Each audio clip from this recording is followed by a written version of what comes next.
এই বিড়ালকে কখনো আপনারা কষ্ট দিবেন না, বিড়ালকে আদর করবেন, বিড়ালকে ভালো মতো পুষবেন। বিড়াল যদি কোনো জাতির জন্য দোয়া করে, কোনো গৃহস্থর জন্য দোয়া করে, ওই সংসারের মধ্যে উন্নতি শুরু হয়ে যায়। ওই সংসারের মধ্যে আর এক নাম্বার হলো, যে ঘরে বিড়াল থাকে সেই ঘরে জিন আসতে পারে না, জিন বাস করতে পারে না।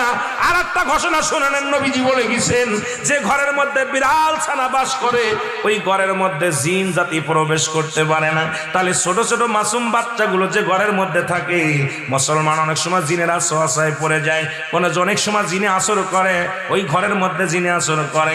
যে ঘরের মধ্যে বিড়ালকে আদর করে বিড়াল থাকে, ওই ঘরের মধ্যে বিলাই বিড়াল বিড়াল বিলাই বিলাই, এইটা যার ঘরের মধ্যে আছে এই ঘরের মধ্যে দুষ্ট জিনেরা আসতে পারে না। জোরে জোরে চিল্লায়া বলা যাবে না মারহাবা।